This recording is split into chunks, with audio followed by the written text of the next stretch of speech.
સંધાન all Gujarat integrated classroom.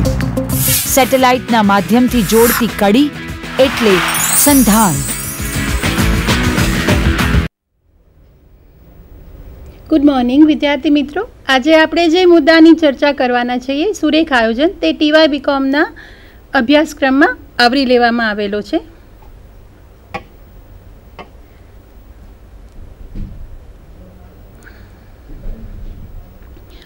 સુરેખ આયોજન સંચાલકીય નિર્ણયો લેવામાં સૌથી વધુ પ્રચલિત પદ્ધતિ છે. ઉકેલના પ્રાપ્ય વિકલ્પોમાંથી સૌથી શ્રેષ્ઠ વિકલ્પ પસંદ કરવામાં આ પદ્ધતિ મદદરૂપ થાય છે. સુરેખ આયોજનનો સૌ પ્રથમ ઉપયોગ 1947માં યુદ્ધની વ્યૂહરચના કરવામાં આવેલો, પરંતુ છેલ્લા કેટલાક વર્ષોમાં સુરેખ આયોજનની ઉપયોગિતા ખૂબ વ્યાપક બની ગઈ છે. તેની ઉપયોગિતા આપણે નીચે પ્રમાણે જોઈ શકીએ. પહેલું તો ઔદ્યોગિક ક્ષેત્રે ઉદ્યોગોમાં ખર્ચ, મજૂરી, યંત્રો વગેરે મર્યાદાઓ ધ્યાનમાં રાખીને નફો મહત્તમ થાય અને ખર્ચ ન્યૂનતમ થાય તે રીતે આયોજન કરી શકાય. બીજું, ખેતીવાડી ક્ષેત્રે વિવિધ પાકો પૈકી કયા પાકનું વાવેતર સૌથી વધુ નફો આપશે તે નક્કી કરવામાં આ પદ્ધતિ ઉપયોગી થાય છે. આહારની સમસ્યા પૌષ્ટિક આહાર તૈયાર કરતી કંપનીઓને ઓછામાં ઓછા ખર્ચે તૈયાર કરવામાં ઉપયોગી થાય છે. યુદ્ધ ક્ષેત્રે યુદ્ધનો શ્રેષ્ઠ વ્યૂહ નક્કી કરવા માટે તથા શસ્ત્રો તેમજ વાહનોની હેરફેર ઓછા સમયમાં અને ઓછા ખર્ચે થાય તે અંગેની યોજના કરવામાં ઉપયોગી થાય છે. વાહન વ્યવહારની સમસ્યા માટે જુદા જુદા સ્થળેથી વાહનોની અને વસ્તુઓની યોગ્ય વહેંચણી કરવામાં, કાર્ય વહેંચણીના કાર્યમાં ઓછા ખર્ચે અને ઓછા સમયમાં કાર્ય પૂરું કરવા માટે જુદી જુદી વ્યક્તિઓને યોગ્ય કાર્યની ફાળવણી કરવામાં આ પદ્ધતિ ખૂબ ઉપયોગી નીવડે છે. આમ સુરેખ આયોજનનો હેતુ મર્યાદિત સાધનોની યોગ્ય ફાળવણી કરી ઉત્કૃષ્ટ પરિણામો મેળવવાનો કહી શકાય. સુરેખ આયોજનની પદ્ધતિમાં એક અગત્યની વાત હંમેશા ધ્યાનમાં રાખવામાં આવે છે. મર્યાદાઓની વાત હોય કે ઉદ્દેશની, આ તમામને જ્યારે ગાણિતિક સ્વરૂપ આપીએ ત્યારે માત્ર સુરેખ સમીકરણ મળવા જોઈએ. સુરેખ સમીકરણ એટલે કે જે સમીકરણનો આલેખ સુરેખા એટલે કે સીધી લીટી દ્વારા દર્શાવી શકાય. આપણે બે ચલ વચ્ચેના સંબંધ દર્શાવતા સમીકરણ અથવા સમતાની ચર્ચા કરીશું.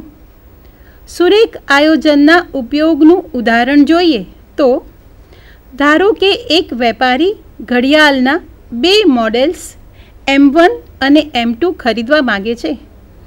M1ની ખરીદ કિંમત એકમ દીઠ ₹200 છે અને M2ની ખરીદ કિંમત એકમ દીઠ ₹300 છે.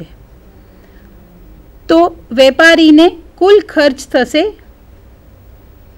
200x વત્તા 300y જો એ M1 મોડેલના X એકમ ખરીદે અને M2 મોડેલના Y નંગ ખરીદે. વેપારી ₹7,000થી વધુ ખર્ચવા માગતો નથી.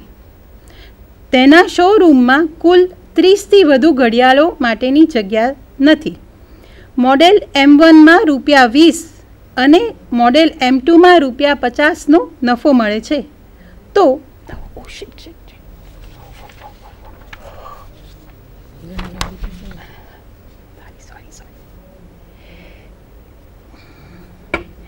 તો મહત્તમ નફો મેળવવા માટે વેપારીએ કયા મોડેલના કેટલા મોડેલ ખરીદવા જોઈએ તે વિશે આ સમસ્યા મદદ કરી શકે. સુરેખ આયોજનના માળખામાં આ સમસ્યા મૂકીએ તો, ધારો કે M1 મોડેલના X નંગ ખરીદે અને M2 મોડેલના Y નંગ ખરીદે.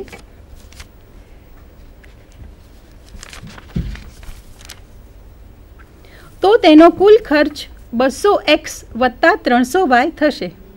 ઉપરાંત તે 7,000 રૂપિયાથી વધુ રૂપિયા ખર્ચવા માગતો નથી, તેથી 200x વત્તા 300y 7000 અથવા 7000થી ઓછા થવું જોઈએ.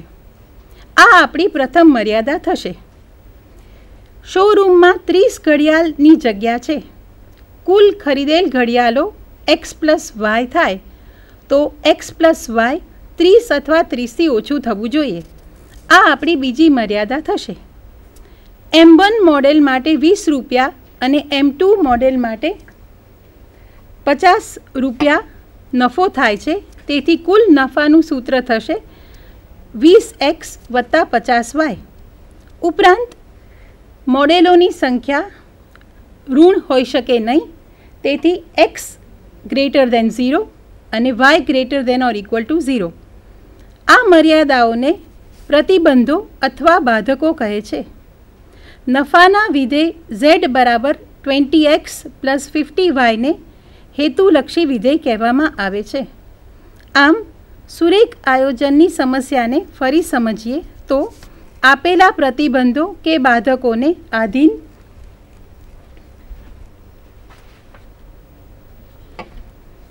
આધીન રહીને હેતુલક્ષી વિધેયને જરૂરિયાત પ્રમાણે મહત્તમ કે ન્યૂનતમ બનાવવું. એટલે કે દર્શાવેલ ઉદાહરણમાં x અને yની એવી કિંમતો શોધવી કે જે ઋણ ન હોય અને વિધેયની મહત્તમ કિંમત આપે. x અને yની આ કિંમતોને સુરેખ આયોજનની ભાષામાં ઇષ્ટ પ્રાપ્ય ઉકેલ કહેવામાં આવે છે. આગળની વાત મારા મિત્ર ડૉક્ટર રાજેશ્રીબેન કરશે. વિદ્યાર્થી મિત્રો, આપણે હમણાં જ સુરેખ આયોજન વિશે એની વ્યાખ્યા, એના ઉદાહરણ સમજ્યા. હવે આગળના ઉદાહરણ આપણે સમજીએ. સુરેખ આયોજનના વ્યવહારિક ઉદાહરણો. ઉત્પાદનની સમસ્યા કે કોઈ એક કંપની 2 પ્રકારની વસ્તુઓનું ઉત્પાદન કરે છે. આપણે એને P1 અને P2 વડે દર્શાવીશું. આ વસ્તુઓનું ઉત્પાદન કરવા માટે 2 પ્રકારના મશીનો A અને B વપરાય છે, જેમાં 3 મશીનો A પ્રકારના છે અને 2 મશીનો B પ્રકારના છે. હવે આ કંપની રોજના 8 કલાક લેખે અઠવાડિયામાં 5 દિવસ સુધી કાર્ય કરે છે.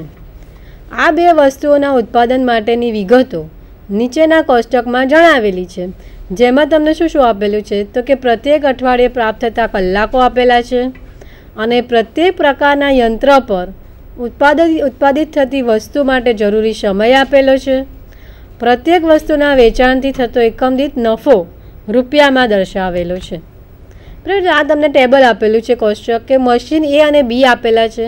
એમાં વસ્તુ P1, વસ્તુ P2 અને દર અઠવાડિયે પ્રાપ્ત થતો સમય. તો મશીન A માટે વસ્તુ P1માં પ્રાપ્ત થતો સમય 2 છે. મશીન Aમાં વસ્તુ P2 5 પ્રકારની છે અને એને પ્રાપ્ત કરવા માટેનો અઠવાડિયાનો સમય 120 છે. એવી જ રીતે મશીન B માટે વસ્તુ P1 માટે 4 છે, વસ્તુ P2 માટે 2 છે અને એને પ્રાપ્ત થતો સમય 80 છે. અને આ બંને મશીનને એકમ દીઠ નફો રૂપિયામાં જે થાય છે, વસ્તુ P1ને પ્રાપ્ત કરવા નફો થાય છે 3 રૂપિયા અને વસ્તુ P2ને પ્રાપ્ત કરવા નફો થાય છે 4 રૂપિયા.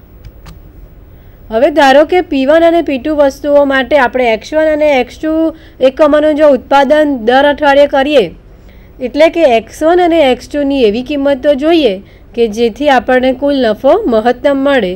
અને એ તો સ્પષ્ટ છે કે X1 = (0), X2 = (0). એટલે કે આની રૂપિયામાં છે એટલે એની ઋણ કિંમતો આપણને મળે નહીં, એટલે આપણે >= 0 લઈએ છીએ. અહીંયા સ્પષ્ટ છે કે X1 = (0), X2 = (0). વળી હેતુલક્ષી વિધેય જેને મહત્તમ કિંમત આપણે શોધવાની છે એ તે પ્રત્યેક વસ્તુ માટેના આપેલા એકમ દીઠ નફા ઉપરથી નીચે પ્રમાણે થશે. F = 3x1 + 3x2. હવે મશીન A માટે આપણે જોઈએ તો કે પ્રત્યેક વસ્તુ માટેના આપેલા એકમ દીઠ મશીન સમય અને તેને દર અઠવાડિયે પ્રાપ્ત થતા મશીનના કલાકોને આપણે જો ગણીએ તો તેનું ઇક્વેશન આપણને આ રીતે મળશે: 2x1 + 5x2 = 120. એ આપણને પહેલો પ્રતિબંધ મળશે. તે જ પ્રમાણે મશીન B માટે 4x1 + 2x2 = 80. એ આપણને બીજો પ્રતિબંધ મળશે. અહીં બંને પ્રતિબંધોમાં અક્ષમતા મળે છે, કારણ કે દર અઠવાડિયે પ્રત્યેક મશીન માટે પ્રાપ્ત થતા કલાકો નક્કી કરેલા છે અને તેથી તેને આપેલી કિંમત આપણે વધારી શકતા નથી.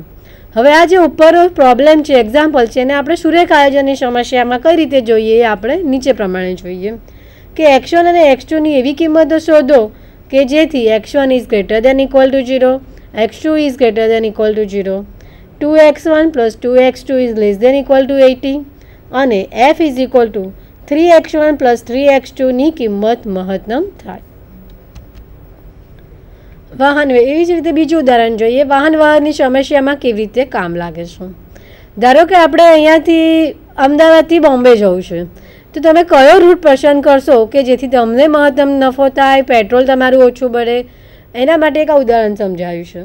આપણે એક બસનું ઉદાહરણ લઈએ કે ધારો કે કોઈ એક મોટા શહેરમાં દોડતી બસો માટેના જુદા જુદા 3 બસ ડેપો છે અને આ બસોને જુદા જુદા 5 મુખ્ય સ્ટેશનમાં મૂકવાની છે, કેમ કે દરેક સ્ટેશન ઉપરથી ત્યાંથી જુદા જુદા સ્થળોએ ફેરવા માટે અમુક બસોની જરૂરિયાત છે. હવે દરેક ડેપોમાં અમુક નિશ્ચિત સંખ્યામાં જ બસો છે, તો પ્રશ્ન એ છે કે આ ત્રણેય ડેપોમાં પ્રત્યેકમાંથી જુદા જુદા બસ સ્ટેશન ઉપર બસ કેવી રીતે દોડાવવી કે જેથી પ્રત્યેક સ્ટેશન ઉપરની જરૂરિયાત પણ સંતોષાય અને આ પ્રમાણે કરતી વહેંચણી માટેનું કુલ ખર્ચ પણ ઓછામાં ઓછું આવે. આ માટેની માહિતી નીચેના કોષ્ટકમાં આપણે આપી શકીએ. બરાબર કે આપણે બસ સ્ટેશન ડેપો આપેલા છે T1, T2, T3, T4 અને T5 અને બસ આપેલી છે આપણને A, B, C અને 3 બસો ફાળવેલી છે, એના 5 બસ સ્ટેશનો આપેલા છે. બરાબર. તો અને બસોની કુલ જરૂરિયાત અને એને પ્રાપ્ત કરવા માટેનો નફો તમને આપેલો છે. ધારો કે બસ T1 સ્ટેશન ઉપર બસોની કુલ જરૂરિયાત કેટલી છે? 8 છે. T2 સ્ટેશન ઉપર તમારે બસોની જરૂરિયાત 2ની છે. T3 સ્ટેશન ઉપર બસોની જરૂરિયાત 4ની છે. T4 સ્ટેશન ઉપર બસોની જરૂરિયાત 10ની છે અને T5 સ્ટેશન ઉપર બસોની જરૂરિયાત 3 છે. હવે એ બસ ડેપોમાં કુલ એનો નફો પ્રાપ્ત થાય છે 10, B માટે 15 અને C માટે 12. તો આ કોષ્ટકમાં બસ ડેપોને ABC વડે દર્શાવ્યા છે અને bus station T1, T2, T3, T4, T5 વડે દર્શાવ્યા છે. પ્રત્યેક ડેપો પર પ્રાપ્ત થતી કુલ બસો અનુક્રમે 10, 15 અને 12 છે. પ્રત્યેક સ્ટેશન ઉપર જરૂરી બસો અનુક્રમે 8, 2, 4, 10 અને 3 છે. પ્રત્યેક ખાનામાં આપણે જે જમણી બાજુએ મથાળે લખેલા આંકડા આપેલા છે તે ડેપો પરથી આપેલા સ્ટેશન સુધી એક બસ મોકલવાનો ખર્ચ દર્શાવે છે. આપણે આગલી સ્લાઇડ ફરીવાર જોઈએ કે ધારો કે આજે ઉપર આપણે x1ની ઉપરની સાઈડ જે જમણી બાજુ લખેલું છે 2, એ એક બસ પહોંચાડવા માટે તમને કેટલો સમય જોઈએ એ લખેલો છે. એવી રીતે દરેક માટે લખેલું છે કે T2 બસ સ્ટેશન ઉપર એ બસ આપણે કેટલા સમયમાં, તો કે 5 એનામાં બસની જરૂર છે. T3 માટે એ બસ ડેપોમાં 3ની જરૂર છે. T4 માટે 4ની જરૂર છે.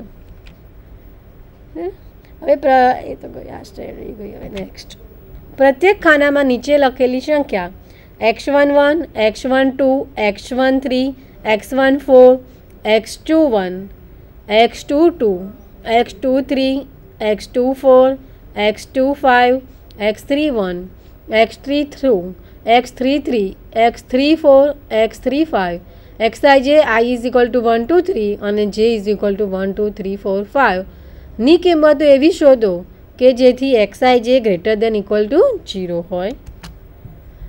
x11 plus x12 plus x13 plus x14 plus x15 is equal two તમને કોષ્ટકમાં 10 આપેલા છે. x21 plus x22 plus x23 plus x24 plus x25 is equal two 15 આપેલા છે. x31 plus x32 plus x33 plus x34 x35 is equal two 12. તેવી જ રીતે row wise જોઈએ તો x13 plus x23 plus x33 is equal two 4, x14 plus x24 plus x34 is equal two 10, x15 plus x25 plus x35 is equal two 3 અને ની કિંમત લઘુત્તમ થાય, આ બધાની કિંમત લઘુત્તમ થાય એ આ પ્રશ્ન સુરેખ આયોજનની સમસ્યાનો એક વિશિષ્ટ પ્રકાર છે. હવે આપણે આહારનો પ્રશ્ન જોઈએ કે ધારો કે અમુક લોકો કોઈ પણ લોકો માટે યોગ્ય પોષણ યુક્ત આહાર તૈયાર કરતી એક સંસ્થા છે. એ 3 પ્રકારના ખોરાક તૈયાર કરે છે, F1, F2 અને F3 બનાવે છે. આ પ્રત્યેક આહારમાં 2 પ્રકારના વિટામિન એ અને વિટામિન બી રહેલા છે. હવે ખોરાકના પ્રત્યેક એકમ દીઠ તેમાં રહેલા વિટામિનનો જથ્થો નીચે પ્રમાણે છે. ખોરાક F1, F2 અને F3 વિટામિન ઈ માટે F1 માટે 2, F2 માટે 4 અને F3 માટે 3. વિટામિન બી માટે F1 = 5, F2 = 2 અને F3 = 5. હવે આ જે ઉપરના આંકડાઓ આપણે હમણાં જોયા એ શું દર્શાવે છે તો કે 1 કિલોગ્રામ ખોરાકમાં રહેલો વિટામિનનો જથ્થો ગ્રામમાં દર્શાવે છે.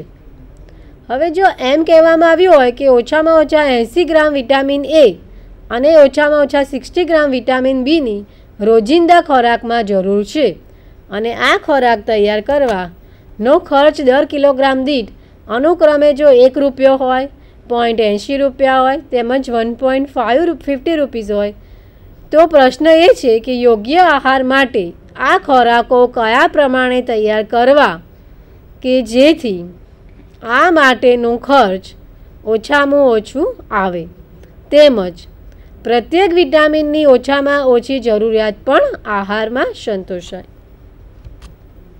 હવે આપણે ઉપરના પ્રશ્નને ગાણિતિક સ્વરૂપ આપીએ તો નીચે પ્રમાણેની સુરેખ આયોજનની સમસ્યા પ્રાપ્ત થશે.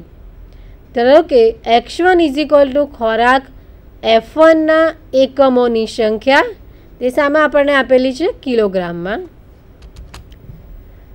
તેથી x1, x2, x3ની કિંમતો એવી શોધવાની છે કે જેથી x1 = 0, x2 = 0, x3 = 0 થાય.